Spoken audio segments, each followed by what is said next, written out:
Anak-anak, berjumpa lagi pada video pembelajaran ini. Pada video ini kita belajar di tema 2, subtema 3, menyayangi tumbuhan, pembelajaran 5 dan 6. Siti dan teman-temannya akan berkunjung ke tempat penjualan tanaman. Mereka mendapat tugas untuk mewawancarai penjual tanaman. Siti dan Edo mengenal penjual tanaman di dekat sekolah. Nama penjual tanaman tersebut adalah Pak Didi. Mereka mendiskusikan pertanyaan yang akan diajukan. Yuk kita bantu Siti menuliskan pertanyaannya. Nah, di sini Pak sudah menyiapkan contoh daftar pertanyaan yang anak-anak akan ajukan jika melakukan sebuah wawancara. Contohnya, sejak kapan Bapak berjual tanaman? Apa saja yang diperlukan untuk merawat tanaman? Mengapa tanaman harus dirawat? Berapa kali tanaman harus disiram dalam sehari? Mengapa tanaman harus dipupuk?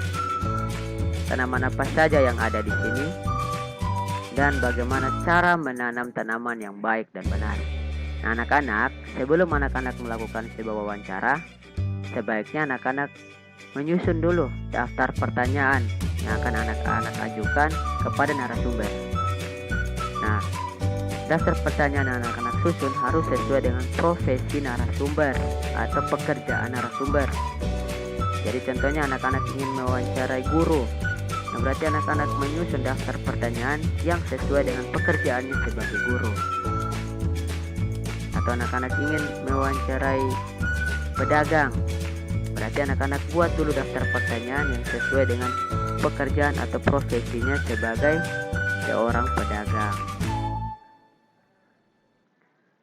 Setiap keluarga memiliki tugas masing-masing. Anak-anak masih ingat kan tugas masing-masing anggota keluarga anak-anak di rumah? Nah, dalam sebuah keluarga ada ayah, ibu, dan anak. Nah, contohnya tugas ayah mencintai anak, mencari nafkah, melindungi keluarga, membersihkan kamar, merawat keluarga. Tugas seorang ibu mencintai anak, menyiapkan makanan, menyiram tanaman, mencari nafkah, melindungi keluarga, merapikan tempat tidur. Berikut tugas anak-anak. Nah, ini tugas anak-anak nih. Belajar, menghormati orang tua, menyiram tanaman, merapikan tempat tidur, membersihkan kamar, merapikan mainan, dan juga bisa membantu orang tua. Nah, jadi lakukan tugas atau peran anak-anak masing-masing di rumah dengan baik. Jadilah anak yang berbakti dan anak yang baik bagi keluarga dan juga orang tua. Bacalah teks berikut ini. Benny tinggal bersama ayah dan ibunya. Setiap hari Benny melakukan tugas-tugas yang menjadi kewajibannya. Salah satu tugas Benny yaitu menyiram tanaman setiap sore. Benny senang memelihara tanaman. Ia menyukai mangga karenanya ia menanam mangga di belakang rumahnya. Benny mulai menanam dari biji. Sekarang pohon itu sudah tumbuh besar, tinggi pohon itu sekitar 3 meter.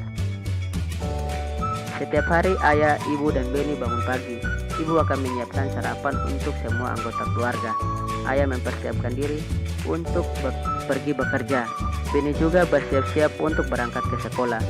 Benny sudah menyiapkan semua keperluan sekolahnya di malam hari.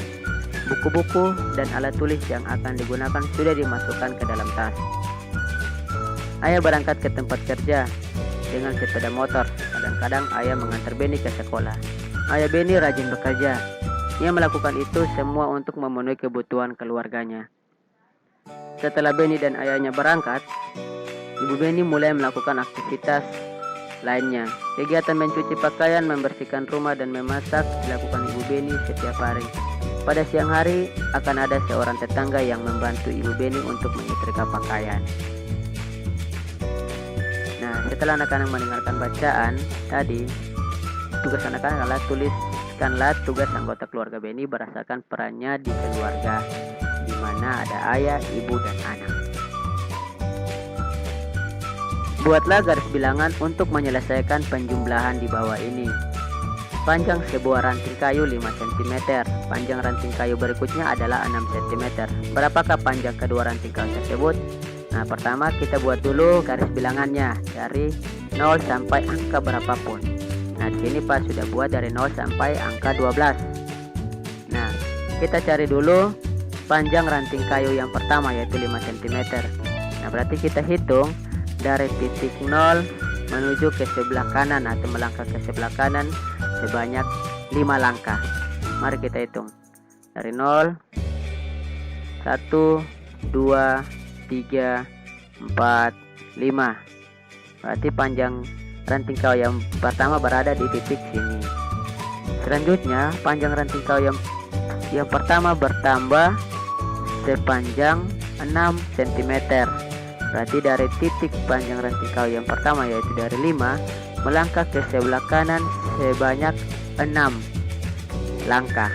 Mari kita hitung dari 5, 6, 7, 8, 9, 10, 11.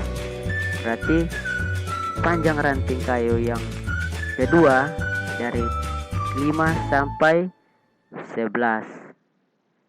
Nah, maka panjang kedua ranting kita hitung dari titik 0 sampai ke titik yang terakhir, yaitu 11. Sehingga 5 ditambah 6 sama dengan 11. Jadi kalimat kesimpulannya, panjang kedua ranting kayu adalah 11 cm. Bacalah teks berikut ini. Mangga adalah buah yang mudah dijumpai di Indonesia. Bentuk buah mangga bermacam-macam. Ada yang berbentuk agak bulat, oval, lonjong, dan lain-lain.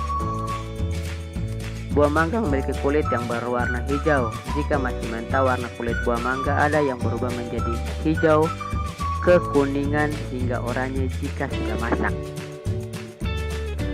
Pohon mangga sering ditanam di pekarangan rumah atau kebun. Pemeliharaannya cukup mudah sehingga banyak orang suka menanam pohon mangga.